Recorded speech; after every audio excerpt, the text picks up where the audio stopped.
to Tutorial Tuesday, and one of my most favorite people, Juliana Brock-Smith, who is the owner of Power Training. And Power Training is what we loan officers have to do every year, 8 hours of continuing education for our NMLS license, because we have to be licensed to do what we do.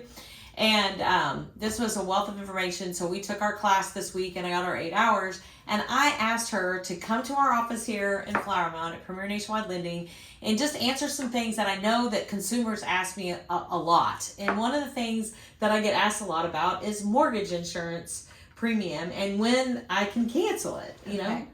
And so I wanted to just kind of give some insight on what the rule is and lead into Homeowners Protection Act that I think a lot of homeowners don't know. There is a Homeowners Protection Act, which is the federal law that we passed in 1998, that was effective in 1999 because certain servicers were not responding to borrowers who had reached 80% of their original value to cancel their mortgage insurance. Not current value, original value. Yeah. And the difference is we're not using a new appraisal. We're using what we paid for the house or what it appraised for at the time we closed, whichever is lower. Ah, okay. So what happens, because you brought this up in class, so sometimes I think people think that what they need to do is go get a brand new appraisal in order to make their argument.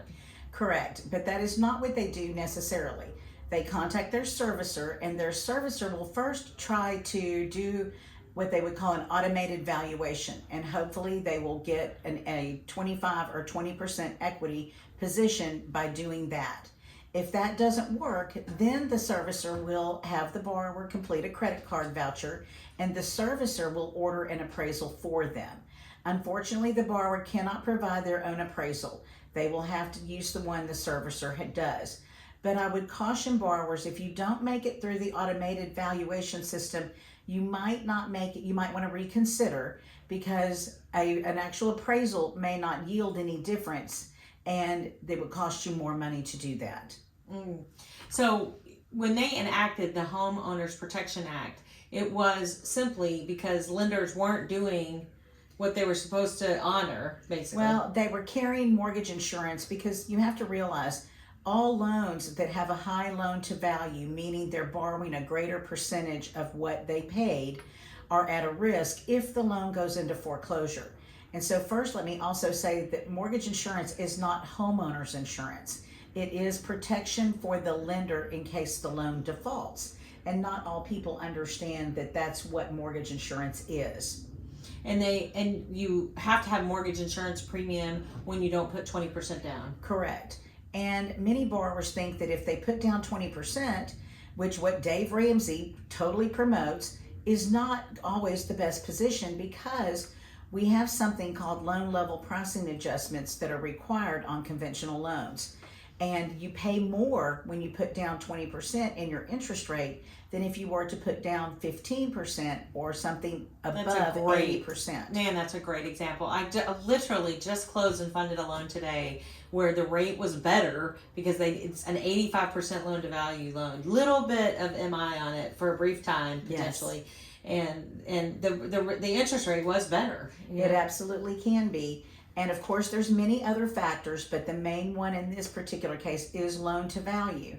And the loan to value means what is the loan percentage of the value, and we try to stay at 80% or below, or we get the mortgage insurance so that if somehow the borrower loses their job, has a death of the major wage earner, something like this happens, then the mortgage company, if in fact the loan ends up going into foreclosure, the mortgage company doesn't take a loss. And so Fannie Mae, in that same breath, also doesn't take a loss because their exposure has been reduced because of the mortgage insurance company. Yeah, see, this is a super smart person. I'm telling you, super smart, super smart. So I made a joke earlier that I've known this woman and taken my continuing education. I'm like, oh, I've known her for 10 years. And I've known her BK before kid, and that kid's about to be 11.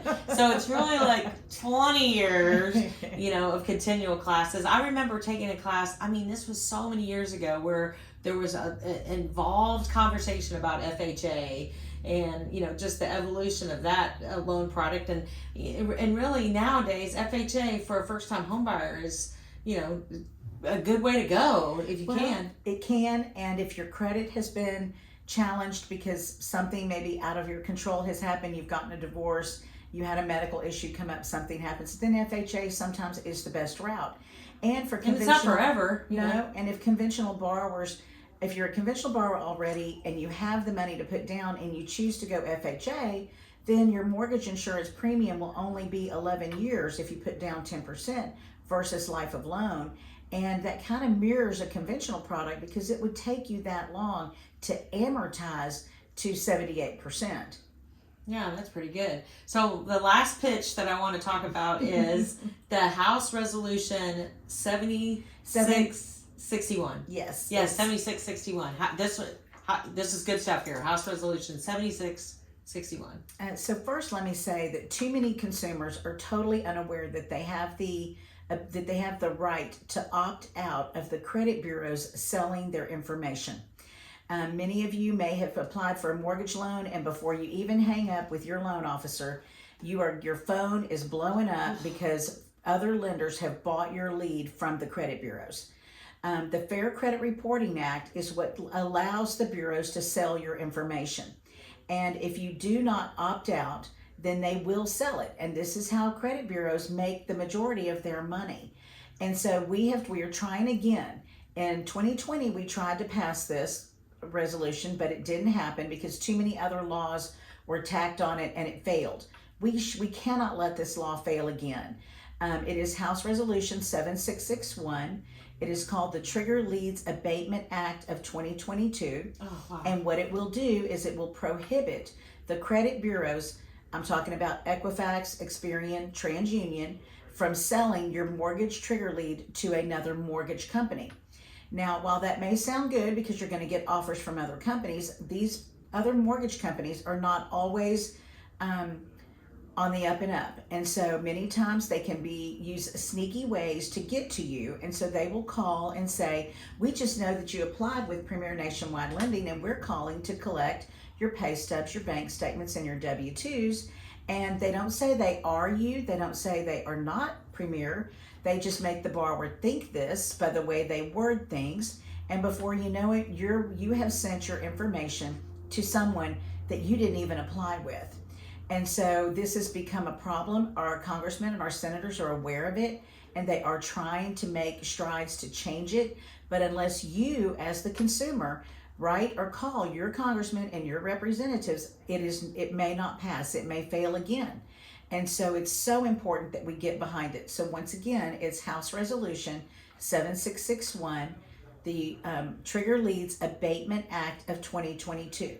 It only prohibits the sale of mortgage trigger leads, not the sale of any other. If you apply for a car or you apply for a credit card, then that's a totally different pool.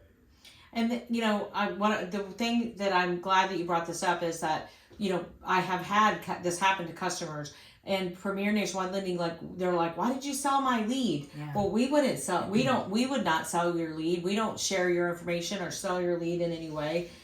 So that this kind of sheds some light on that. Also, if you're working with a lender and you ask the lender what's day one certainty and they don't know what that means, you need a new lender. Because I have done several loan approvals, even just this week, where I didn't need any documentation because we were completely automated. I was automated employment, automated income, and it's called day one certainty. So then you wouldn't need to pass back and forth W-2s or documentation in that way. Well, that's true. And again, though, these companies they're not saying they are you, they're not saying they aren't.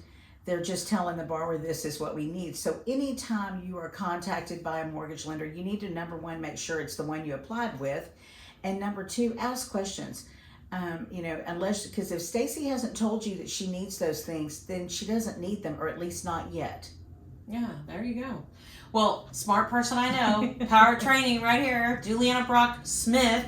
We have shout out to Gary. We have to say hi to Gary. So, she's my amazing husband who's been missing me for a whole week. And for a whole week, because she's been on the road tomorrow. training loan officers like me and our whole team. But I can't thank you enough for coming by the office and doing this, because consumers, I mean, we could sit here for another, I mean, like this book is a wealth of information because consumers literally have a lot of questions and you don't know the answers, and it's really good to go to someone who knows the answers and that can help you with the information. So that is, go ahead. And I just want to say one more thing about mortgage insurance. The biggest fear most people have is that they can't cancel it. And cancellation is not a mystery, it is a law. And you have the right to cancel your mortgage insurance when you pay down your mortgage to 80% of the original value. And when that happens, God, please know, everyone's hiring new people. Everyone has somebody new answering the phone. Everyone has someone new trying to make it happen for you. And so just be polite. But if you get told originally that you cannot do it, please know that the Homeowners Protection Act is the law behind you. And just ask to speak to someone else, ask to have the call escalated, because that is your right. Because it is federal law and no one can change that. So please know that cancellation can happen. It does take time. You need to be patient. You need to continue to make your mortgage payments with your mortgage insurance, because you get those premiums back once you receive cancellation. So don't think that that money is gone. You will get that refund. Also know that, as I said, it takes time, but the other important thing is it takes good pay history. You've got to make your mortgage payments on time. You've got Don't give them a reason not to. Yes, not to deny it. Right. And pay history is the number one and even the only reason, even after the fact, once you do this, that pay history can prevent you from having mortgage insurance canceled. So, but don't be afraid of it. Know what your rights are, know what the law is, so that when you get that pushback, you can push back and say, but wait, I have this behind me. I have paid down my mortgage. And also realize that you need to have conversation with your servicer. They're going to be the ones who make that decision, and know that people who receive payments are not the same people who cancel mortgage insurance. So just because you paid down your mortgage, if you didn't request that cancellation, they're not just going to give it to you. Oh, they're not just going to hand out money? I don't understand. Or stop collecting. Or stop collecting the money? Stop collecting that payment. And mortgage companies, they're big, and they have different departments that do different things. Make sure you're talking to the right one. Absolutely. Homeowners Protection Act, House Resolution Bill 7661. Yes, 7661. Reach out to your congressman on that. This is Tutorial Tuesday. Have a great day.